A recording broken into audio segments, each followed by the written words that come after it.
आदरणीय अध्यक्ष जी, सम्मानित मंच, किसान बिरादरी के सरदारों, नौजवान साथियों, मेरी माताएं, बहनें, बच्चों, पुलिस प्रशासन के लोग, पत्रकार बंधु, मुद्दा इस गांव में, क्योंकि कई लोग गए इस क्षेत्र से और सबसे पहले इस क्षेत्र से जो ट्रैक्टर गए होंगे उन किसानों का फोन आया।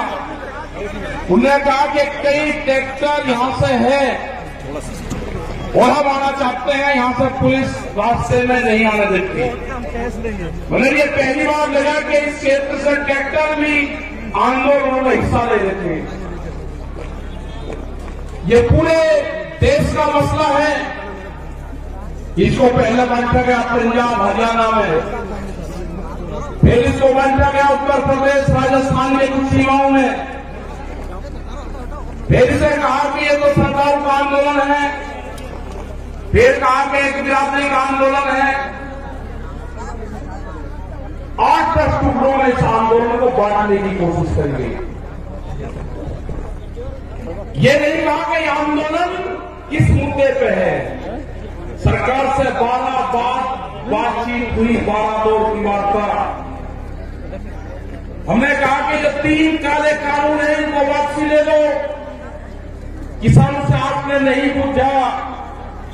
गोदाम, बड़े बड़े गोदाम पहले बन गए और कानून बाद में बने हैं देश में, इसलिए व्यापारियों के कहने से उनके हितों का साधने के लिए कानून बने हैं।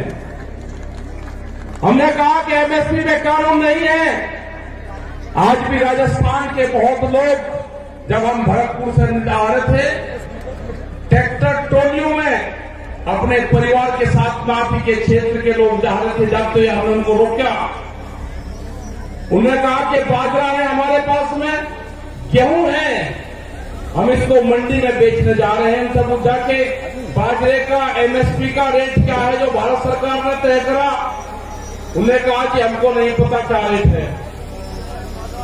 मतलब आज भी देश में ये हालात है कि किसान को सरकारी रेट का नहीं पता। मंडी में उसकी बोली लगती है। जो किसान अपने घर से अनाज लेकर चला गया, व्यापारी उसकी बोली लगाएगा, उसको उसकी कीमत का नहीं पता कि क्या मिलेगा। बाजरे का 2100 रुपए का भाव है। हमने कहा कि आपको कहना कि जो सरकारी रेट है उसके कम पे मैं खरीद नहीं करूंगा, आप वहीं पे बैठ जाना। वो 1100 से 1200 रुपए में बाजरे को बेच पाएगा किसान, 1400 और 1500 रुपए में गेहूं को बेच पाएगा। जब उसकी फसल 1 महीने बाद में उसकी फसल आ जाएगी, उसके घर में अनाज रखा है, उसको बेचने गया है। लड़ाई यही है। लड़ाई किसी जाति की नहीं है। लड़ाई है कि एमएसपी पे कानून बने। मिनिमम सपोर्ट प्राइस जो है 1975 रुपए से कम पे गेहूं का भाव नामित हो। वो चाहे सरकार खरीदे या कोई व्यापारी खरीदे, उसके कम पे खरीदना हो। 2100 रुपए के आसपास का बाजरे का रेट है। बाजरा उसके कम पे खरीदना हो। मक्का 1700-1800 रुपए का रेट है, उससे कम पे खरीदना हो। धान में 1800 रुपए से कम पे खरीदना हो। यह है कानून। इसके लिए लड़ाई वहां पर चल रही है। 100 दिन के आसपास लोग आ रहे हैं। सरकार तैयार नहीं है। सरकार ने कहा कि किसान की जब फसल की कटाई होगी, किसान अपने खेत में आ जाएगा, आंदोलन अपने आप खत्म हो जाएगा। उसके एक ही जबान से किसान ने अपनी फसल उड़ानी शुरू कर दी। उसने कहा कि आंदोलन करेंगे हम, अगर फसल हमारे बीच में आएगी उस फसल को उजाड़ देंगे। आपने हरियाणा, पंजाब, उत्तर प्रदेश, राजस्थान की जगह में बहुत किसान उजाड़ी फसल। हमने कहा कि फसल को बर्बाद न करो, ये आंदोलन भी चलेगा, ये फसल भी किसान काटेगा।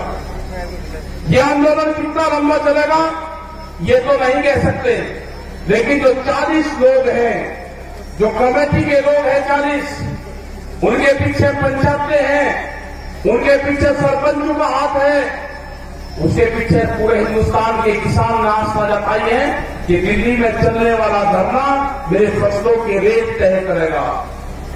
ये लड़ाई बड़े पूंजीपति से है, सरकार उनकी सपोर्ट में है।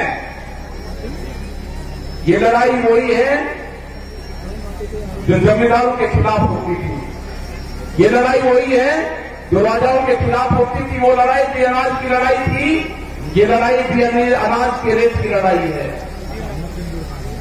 मैं नौजवान साथियों को अपने, जिसने इस पूरे देश के आंदोलन की कमान नौजवानों ने संभाली है, अब की बार ये बहुत कम देखने को मिलता है कि नौजवान किसी के क्षेत्र में आंदोलन की कमान अपने हाथ में संभाली हो तो वो आंदोलन कभी फेल नहीं हो सकता।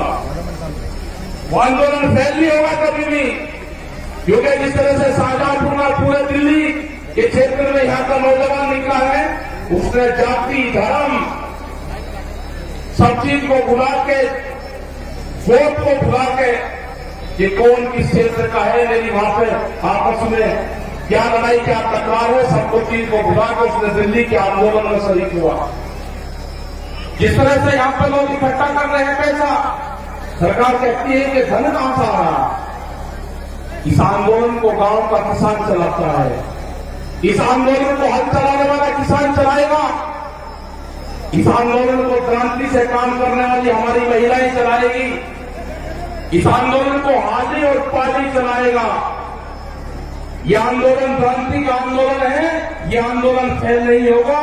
एग्रीकल्चर जो कृषि में काम आने औजार वाले जो है, इस आंदोलन को वही लोग चलाएंगे जो अपने खेतों में हाथ से काम करते हैं। कोई नहीं गया घर वहां से। यहां पर बैठे राजाराम जी मीर जी है, यहाँ पे युगवीर सिंह जोगिंदर जी, अमनाराम जी, जो आपके शाहजहांपुर बॉर्डर को मुख से देखते हैं। आप 200-200 किलोमीटर से यहां से जाते हो आप, और दिल्ली को होश नहीं अभी।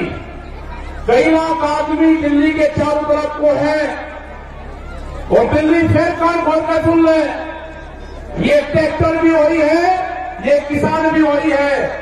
आप ज्यादा तानाशाही दिखाओगे, ये किसान अब की बार में ज्यादा तादाद में दिल्ली में जाएगा, ज्यादा तादाद में किसान जाएगा। यहां की फसल कट जाएगी हमारी 1 महीने में। ये कह रहे कि किसान ट्रैक्टर से नहीं आएगा दिल्ली, ये किसान दिल्ली ट्रैक्टर से ही आएगा। जब इसको दिल्ली कोच करेंगे, ये किसान अपना ताम झाम लेकर आएगा। हर क्रांति होगी देश में। खेत में चलने वाला हर औजार वो साथ लेकर आएगा। जब जब भी बड़ी बड़ी लड़ाइयां हुई, उसमें साथ लेकर चला है। वो जानते हैं ये कौन सा क्षेत्र है। ये बेहद क्रांतिकारियों का क्षेत्र राजस्थान। बड़ी बड़ी लड़ाइयां यहां पर लड़ी गई, ये किसान पीछे नहीं हटेगा। जो मेरा नौजवान साथी है वो पीछे नहीं हटेगा। अपने खेत की मिट्टी को जब दिवाली होली अब आएगी, दुल्हनी आएगी, रंग नहीं लगाना अपनी बार। अपने गांव की खेत की मिट्टी अपने शरीर पे लगा देना, उससे अपने शरीर को टच करवा लेना अपने खेत की मिट्टी से। जब आप दिल्ली लड़ने जाओगे अब की बार, अपने खेत की मिट्टी अपने साथ लेके जाना। हो सकता है कि वहां से आपका गांव आपके याद आए। जब मिट्टी आपके साथ में रहेगी तो गांव याद नहीं आएगा आपके। अपने खेत की मिट्टी अपने पूजा स्थान में रखो। अगर ये आंदोलन में किसान फेल हुआ तो 20 साल में आपकी जमीनें नहीं बचेगी, इतना कर्जा किसानों को आ जाएगा। सब लुटेरे आगे हैं, इन लुटेरों का मुकाबला होगा जेली और सांगों से, जो खेत में भूख हटाने के काम आते हैं। ये लुटेरे हैं, देश को लूटने आए हैं, इनका मुकाबला होगा, इनसे लड़ना पड़ेगा। पूरा दिल्ली को चारों तरफ से किसानों ने घेर रखा है। लड़ाई कितनी लंबी चलेगी ये तो नहीं कह सकते, लेकिन लड़ाई चलेगी, किसान जीतेगा। किसान हार कर दिल्ली से नहीं आएगा वापसी। सरकार कान खोल कर सुनना, दिल्ली की सरकार न किसान महकाम आएगा, न किसान वापसी आएगा। जब तक एनएसपी में कानून नहीं बनेगा, 3 दिन वापसी नहीं होंगे, और भी बहुत से भी लेकर आ रहे हैं। जब तक किसान वापसी नहीं होगा,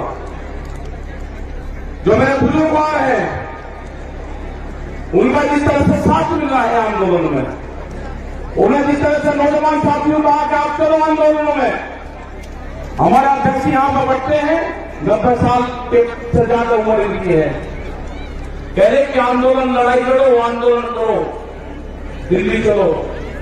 तो यही सारे नौजवानों का, सारे युवाओं का, सारी महिलाओं का यही कहना है कि दिल्ली से वापसी नहीं आना। ये लड़ाई किसी जाति बिरादरी की नहीं है, ये लड़ाई किसान के अस्तित्व की है। इस लड़ाई को हमको लड़ना पड़ेगा, बहुत मजबूती के साथ लड़ना पड़ेगा। जाति, धर्म, गोद, खाद ये सब छोड़कर ये लड़ाई किसान और मजदूर की लड़ाई है।